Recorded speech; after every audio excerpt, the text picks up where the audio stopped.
Livre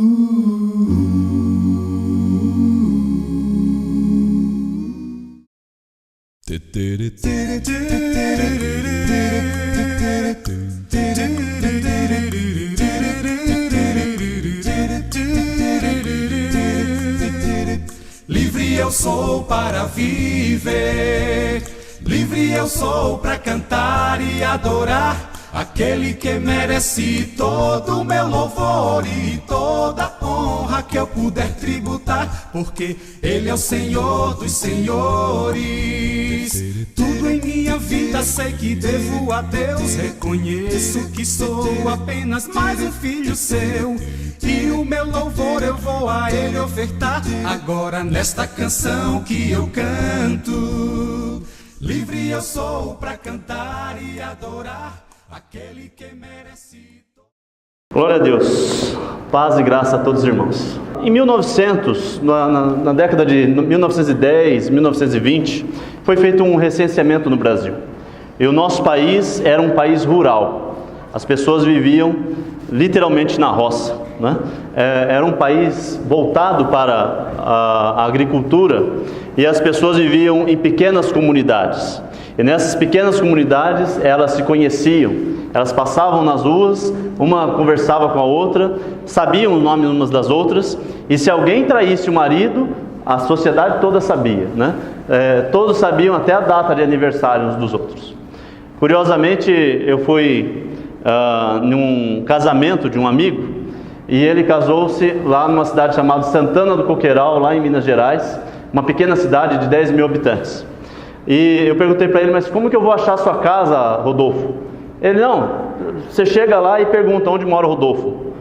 Aí eu falei, não, tá de brincadeira, né? Ele me deu o endereço e tal, e nós fomos.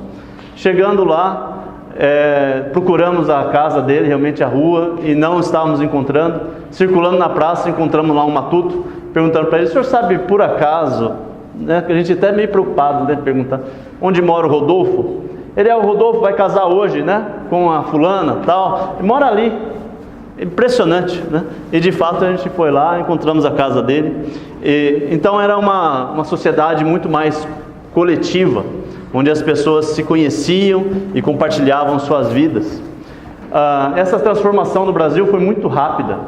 Então 80% da população morava em áreas rurais, e em um século, em menos de um século, essa proporção se inverteu, e hoje 20% da população mora em pequenas cidades, em áreas rurais, e 80% mora em grandes centros urbanos. E isso transformou muito a nossa sociedade, muito mais do que nós possamos imaginar. Um sujeito chamado Hofstede, nos anos 80, fez uma pesquisa. Ele trabalhava na IBM. Ele não dizia para ninguém onde ele trabalhava, mas ele trabalhava na IBM.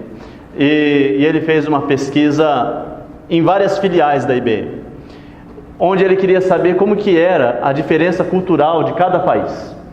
E ele foi, então, através de várias questões, várias perguntas, vários instrumentos que ele desenvolveu, durante anos e anos, até décadas de pesquisa, inclusive ele está vivo, continua a pesquisa dele hoje, e ele identificou que há diferenças culturais nos países.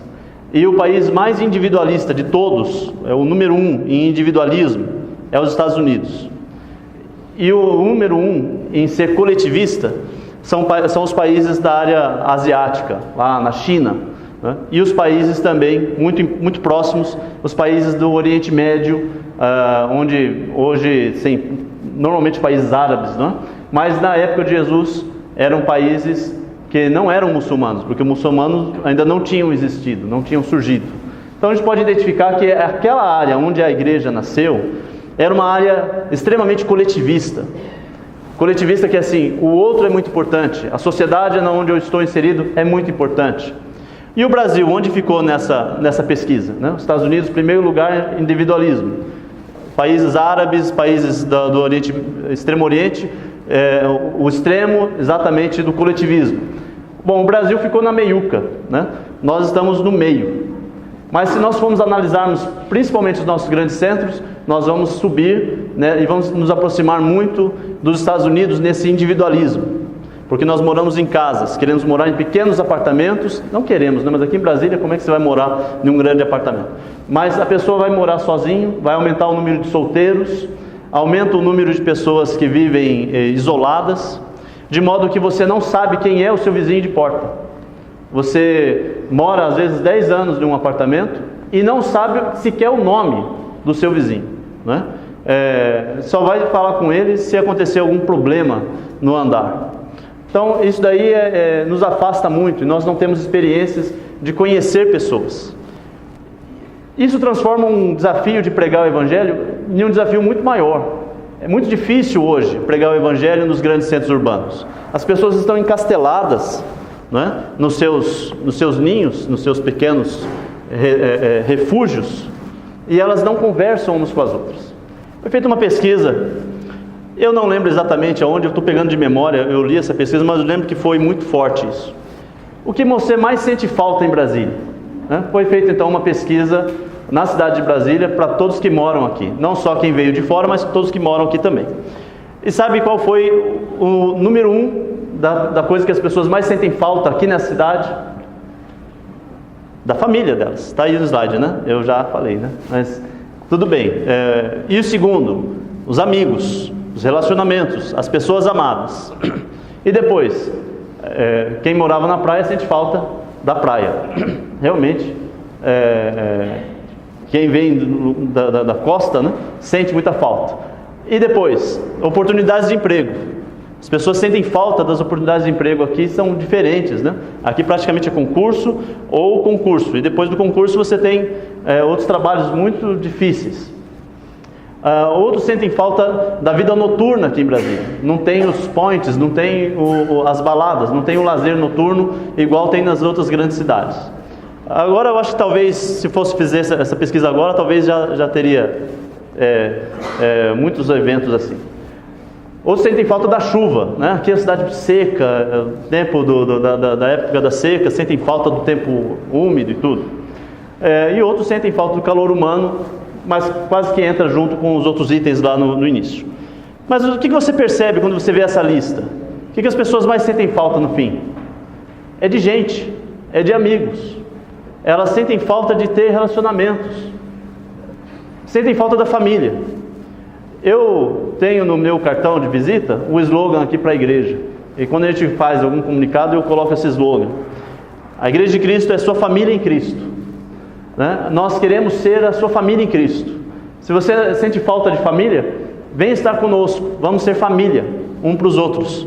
Você sente falta de pais e mães, né? O Ronaldo comentou tão bem no Dia das Mães que ele tem várias mães aqui na igreja, né?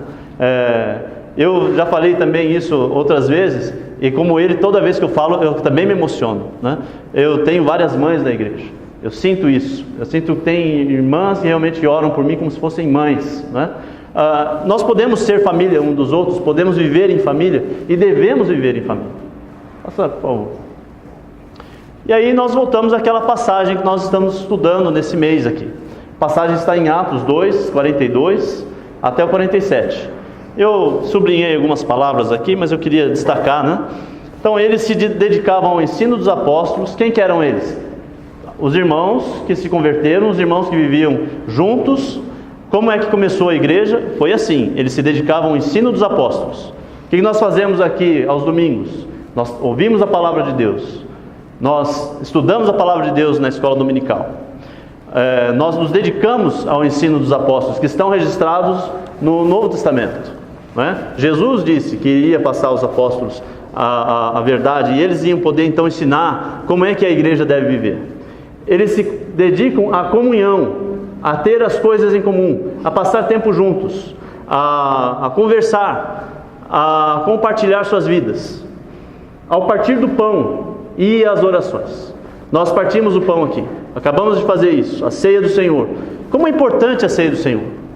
Ontem nós estávamos estudando no livro de Lucas, capítulo 15 de Lucas, versículo 1, diz assim: todos os publicanos e pecadores estavam se reunindo para ouvi-lo. Mas os fariseus e os mestres da lei o criticavam. Este homem recebe pecadores e come com eles. Olha a crítica que esses homens estão fazendo de Jesus. Quem são os fariseus? Estão criticando Jesus. O que Jesus estava fazendo? Ele estava fazendo algo extremamente sério.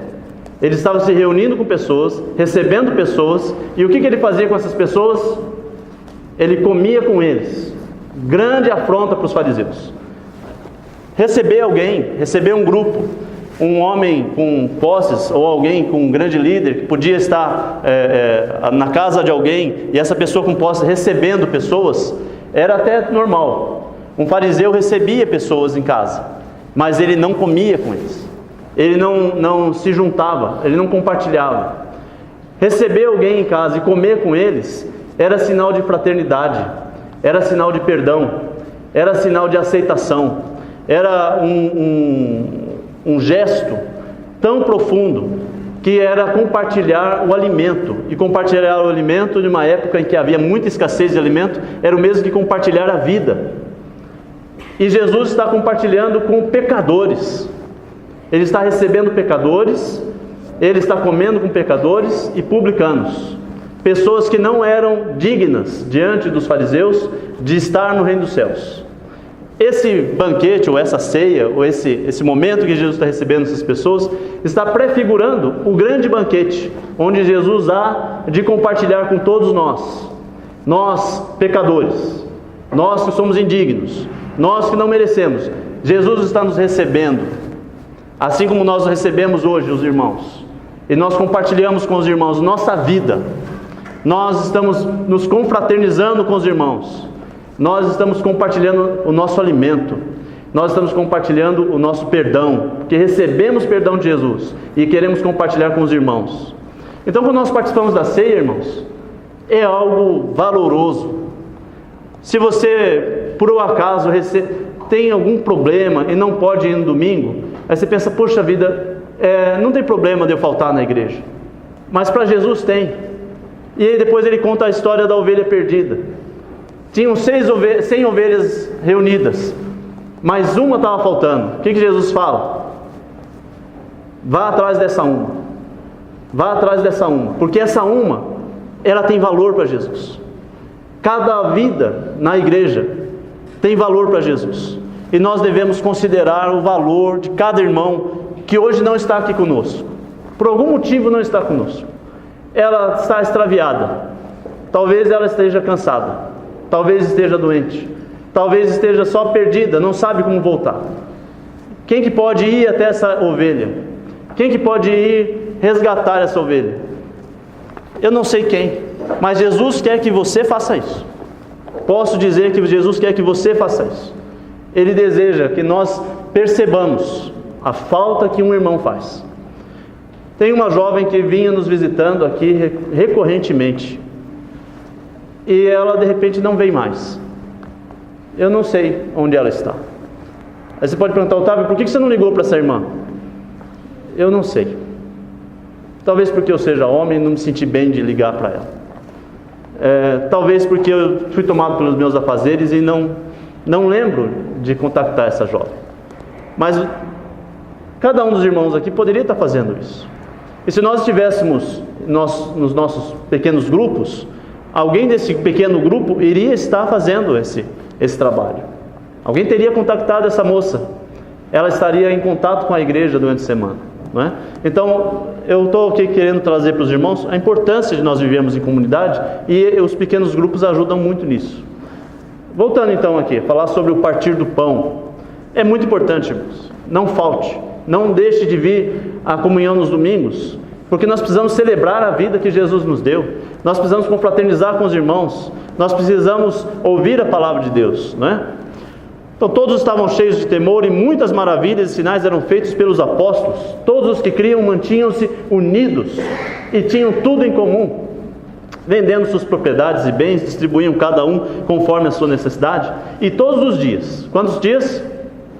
Todos os dias, eles continuavam a reunir-se no pátio do templo, em grande grupo, e partiam o pão em casas. Eles iam nas suas casas e partiam o pão. Eles estavam sempre reunidos numa mesa, uma mesa de casa. Se tem um lugar bom para fazer uma reunião de grupos, é numa mesa de cozinha, né? Uma garrafinha de café do lado, se tiver um pão de queijo, alguma coisinha para beliscar e a palavra de Deus aberta. É coisa boa, é realmente uma delícia compartilhar o que a palavra de Deus nos fala. Quem sabe discutirmos o que foi falado no culto, quem sabe falarmos sobre alguma dúvida, algum ponto crítico na sua vida de fé, né? Então, em suas casas, de casa em casa, né? E juntos participavam das refeições com alegria e sinceridade de coração, louvando a Deus e tendo a simpatia de todos, e assim o Senhor nos acrescentava dia a dia os que iam sendo salvos. Deus acrescenta, irmãos. Nós precisamos estar juntos para que Deus acrescente. Passa, por favor, mais um slide. No livro de Atos, se você já leu o livro de Atos todo, eu convido você, leia o livro de Atos. Já sugeri aqui algumas vezes que o ideal seria que o irmão lesse um evangelho e o livro de Atos, lesse outro evangelho, uma carta, lesse mais um evangelho, uma outra carta, lesse mais um evangelho, e assim fosse, até que você iria ler o Novo Testamento todo. Até convido mais, leia um evangelho e leia o livro de Atos, pelo menos umas 2 vezes. Leia mais um evangelho, mais o livro de Atos. Se você ler um capítulo por dia do livro de Atos, o que vai acontecer é que em 28 dias, no mês de fevereiro, você lê o livro de Atos inteirinho, né? Então não é difícil, e é gostoso, é muito interessante. Mas o livro de Atos aqui, um resumo rápido. Veja como os irmãos viviam unidos. Eles viviam unidos quando estava tudo bem, estava todo mundo junto, vendendo suas propriedades, compartilhando bem, todo mundo feliz. Mas a igreja, quando você reúne um monte de gente juntas, o que vai acontecer rápido? Num período curto, o que vai acontecer? Problemas, vão surgir os problemas, né? E problemas de relacionamento. Antes de surgirem os problemas, foi maravilhoso ver aqui o discurso de Pedro no capítulo 3, quando ele cura um mendigo aleijado, né? Aquela pessoa se converte, há um alvoroço, muitas pessoas ficam impactadas com aquilo, e aí então os líderes da cidade vão atrás de Pedro e criticam ele, por que ele curou aquele homem, por que ele está pregando Jesus, e prendem Pedro, e prendem também os apóstolos, e finalmente eles são soltos, e pedem para que eles não preguem mais a palavra, e então eles se reúnem, e diz assim que, depois de tendo feito toda essa reunião, no capítulo 3, versículo 25, vocês são herdeiros dos profetas e da aliança de Deus fez com os seus antepassados. Ele disse a Abraão, por meio da sua descendência todos os povos da terra serão abençoados. Capítulo 4, versículo 29. Os apóstolos respondem aos líderes, eles falam que não vão deixar de anunciar Jesus, porque importa mais fazer a vontade de Deus do que a vontade dos homens. Capítulo 4, versículo 29. Agora, Senhor, considera as ameaças deles e capacita os teus servos para anunciarem a tua palavra corajosamente. Estende a tua mão para curar e realizar sinais e maravilhas por meio do teu nome, nome do santo servo Jesus. Depois de orarem, tremeu o lugar em que estavam reunidos. Todos ficaram cheios do Espírito Santo e anunciavam corajosamente a palavra de Deus. A igreja em Atos vivia um tempo maravilhoso, era formidável, não era só bonito, mas era uma aventura. Você não sabia o que Deus iria fazer a seguir, você não sabia como é que as coisas iam ter um desfecho bom, ou como que tudo ia cooperar para a vontade de Deus. Qual que ia ser a grande surpresa que Deus ia realizar no dia seguinte? Tudo isso numa igreja viva, ouvindo a palavra de Deus, compartilhando, vivendo em união, Deus agindo, o Espírito Santo sendo derramado sobre eles. E esse é o pedido do apóstolo Pedro, que capacite os irmãos, capacite os servos para anunciarem a tua palavra corajosamente. Versículo 30. Estende a tua mão para curar, realizar sinais e maravilhas por meio do nome do seu santo servo Jesus. E depois de orarem, tremeu o lugar. Eu quero participar de igreja assim, gente. Eu não sei vocês, mas eu quero. E esse seja o desejo de cada um dos irmãos aqui.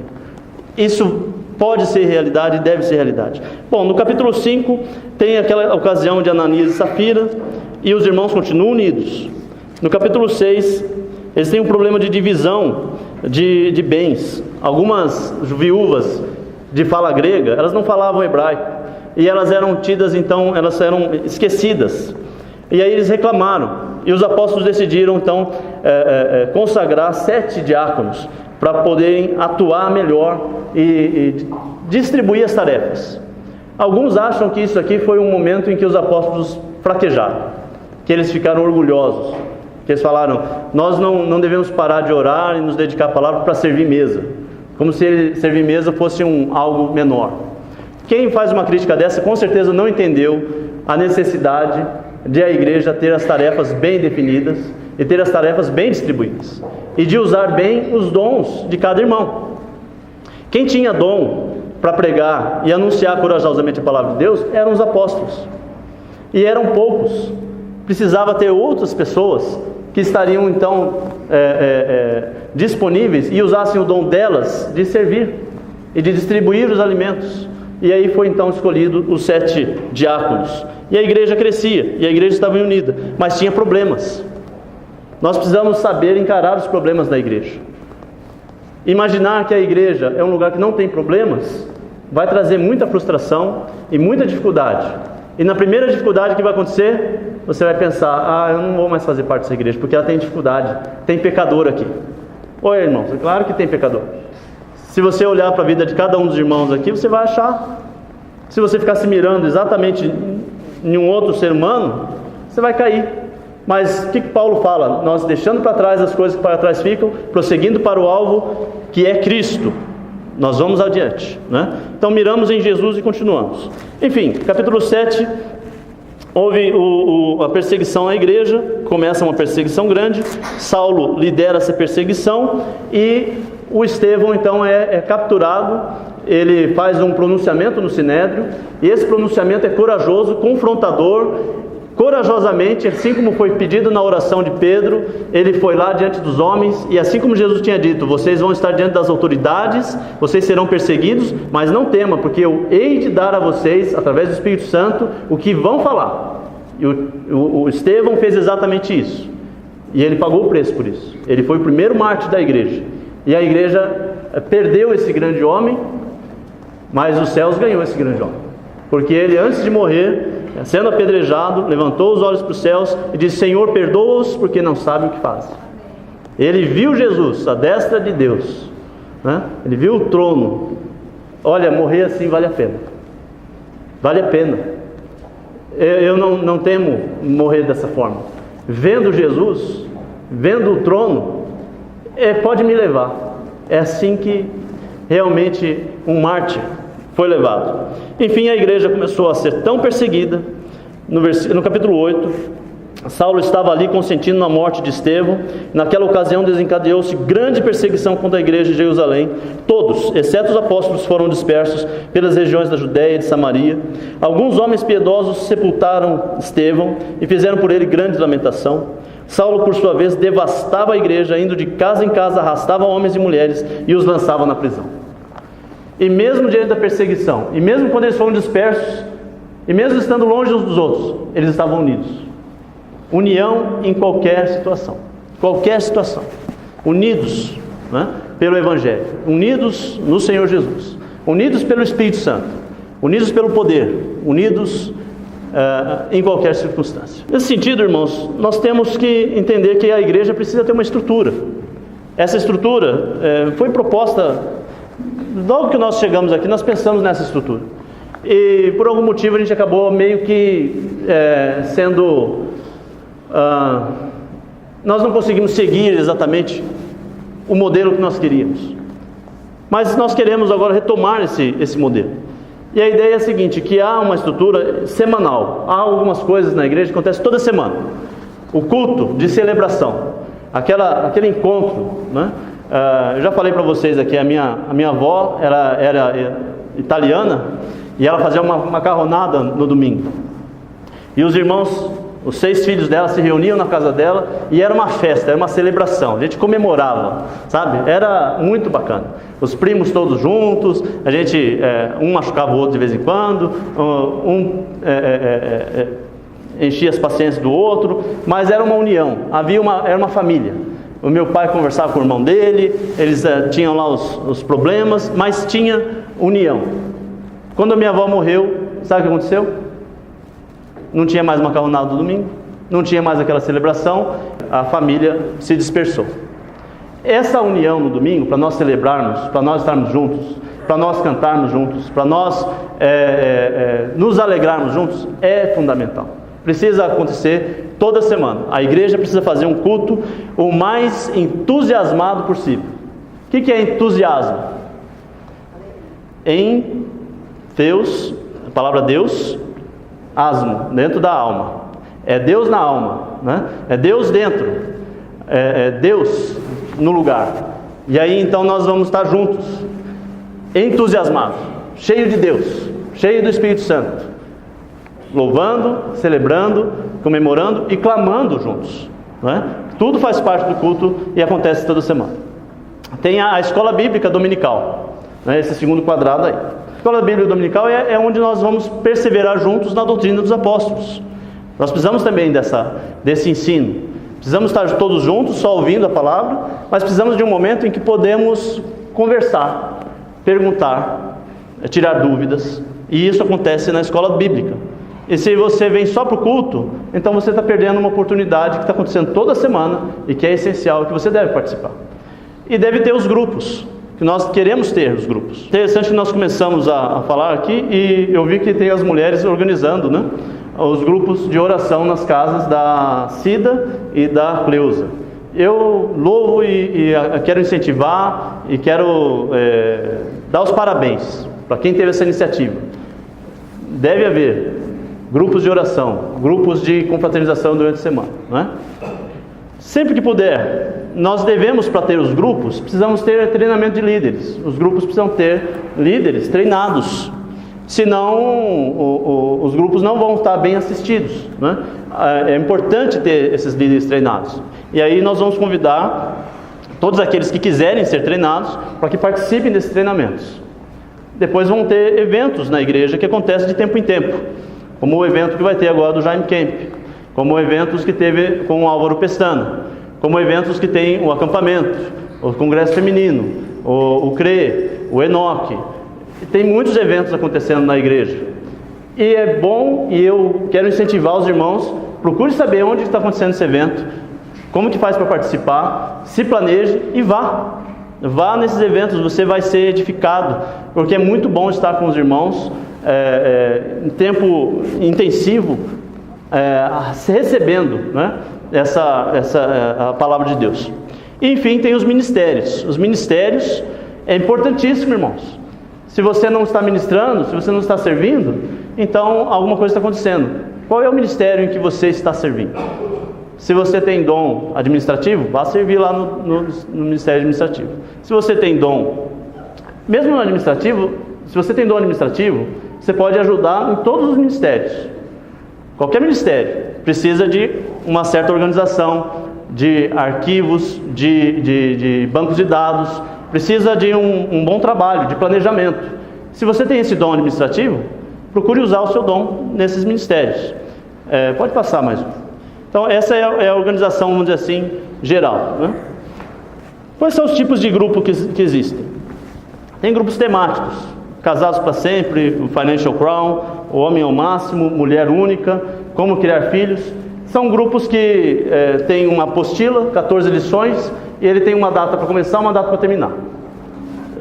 Esses grupos a gente pode vir a organizar, mas ainda antes de nós avançarmos, eu vou ouvir a igreja, vou conversar com outras pessoas e nós vamos começar os grupos provavelmente no segundo semestre, mas sem pressa. Se der para a gente começar no segundo semestre, vamos começar. Se não der, vamos começar no primeiro semestre do outro ano, mas queremos fazer algo que realmente funcione, que a igreja possa crescer. Grupos de afinidade, os jovens hoje se reúnem aos sábados, graças a Deus.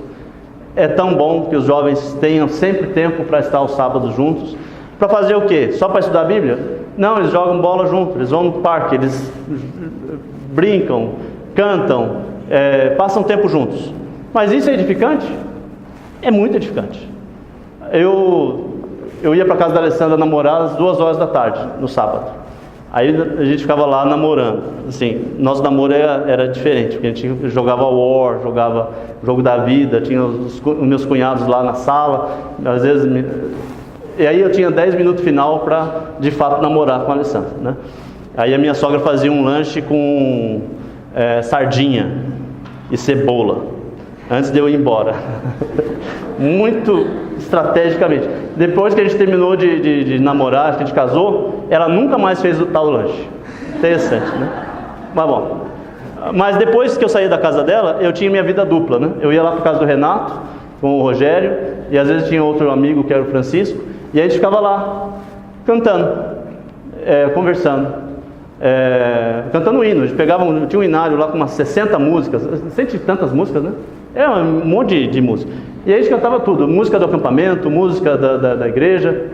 Às vezes a gente não cantava a música da igreja, a gente cantava música Legião Urbana, a gente conversava, e eu ia embora da casa deles umas 10, 11 horas da noite, e às vezes dormia lá, e eu passava tempo junto com eles. Eles eram meus amigos, e nós incentivávamos uns aos outros.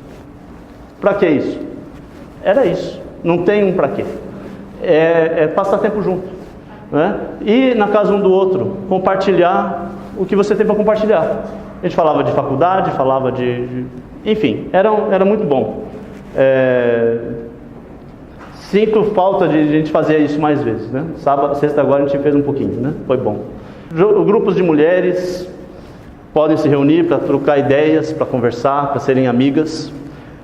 Profissionais, você trabalha em telecomunicação, tem outra pessoa que trabalha com telecomunicação.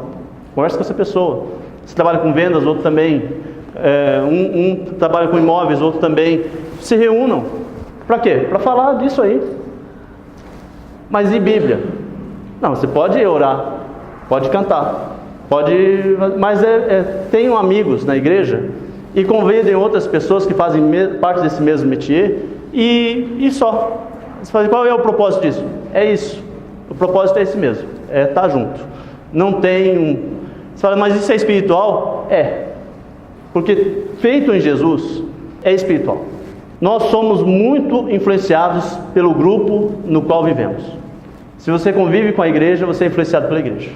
Se você convive com um grupo de amigos que é da igreja, você é influenciado por esse grupo de amigos. Se você vive num outro grupo de amigos que não é da igreja, eu sei.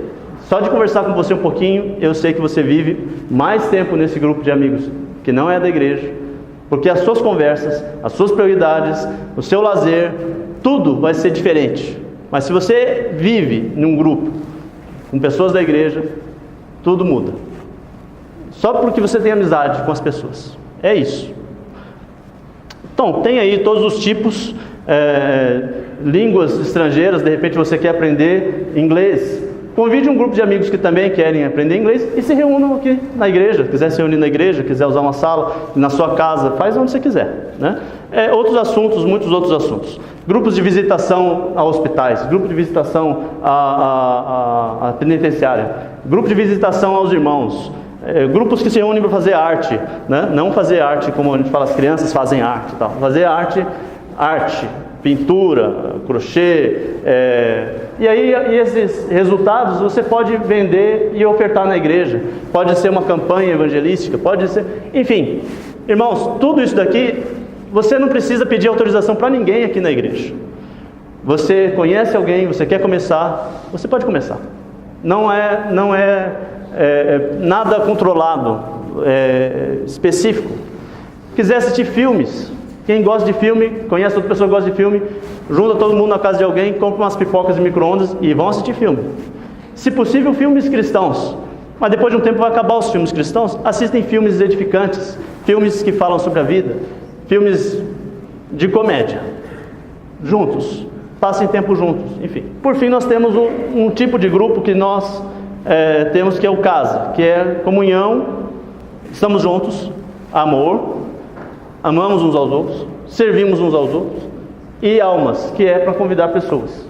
São grupos semanais, tem líderes treinados, a ideia é que os grupos se multipliquem, não como as células, não é aquela coisa do grupo do G12, aquela pressão para multiplicar, não, o grupo vai multiplicar se tiver que multiplicar, se não tiver que multiplicar ele vai ficando daquele jeito mesmo. Mas tem uma meta de ter uma família nova por semestre. São metas pequenas. Isso tem sido usado no mundo todo, tem dado efeito, e é disso que eu quero falar. Faça mais um e eu vou finalizar. Quero fazer uma oração com os irmãos. Eu escrevi essa oração Normalmente uma oração você faz de olho fechado e tal, mas você pode ler comigo, né? E se concentre, que é a oração do mesmo jeito, mesmo de olho aberto. Acredite se quiser, a oração também funciona de olho aberto. Senhor, oramos por esta igreja, para que seja o Senhor a edificar a igreja, para que o seu Santo Espírito esteja atuando em nós. Incomode, Senhor, a cada um dos irmãos aqui. Tire os Deus do conforto, daquela zona de conforto que cada um está. Nos traga, ó Pai, uma consciência viva, corações de carne, mente aguçada, que ao lermos, ó Deus, as vitórias, as dificuldades dos irmãos do livro de Atos, sejamos confrontados com a nossa passividade. Que cada um, Senhor, aqui, sinta um chamado do Senhor. Sejamos alertas. Cada um nas suas posições venham a ser incomodados por Deus. Peço, Senhor, que comece por mim. Que esta seja a oração de cada um dos irmãos. A começar em mim. Em nome do Senhor Jesus. Amém. A começar em mim, quebra corações, para que sejamos todos um, como tu és em nós, onde a frieza que haja amor, onde há ódio perdão, para que teu corpo cresça assim, rumo à perfeição, a começar em mim, quebra corações, para que sejamos todos um, como tu és em nós. Amém. Louvarei o Deus que me redimiu através do seu Inefável amor, Louvarei a Deus, pois digno é de todo louvor, quando estou alegre ou mesmo em dor. Aquele lado do Brasil.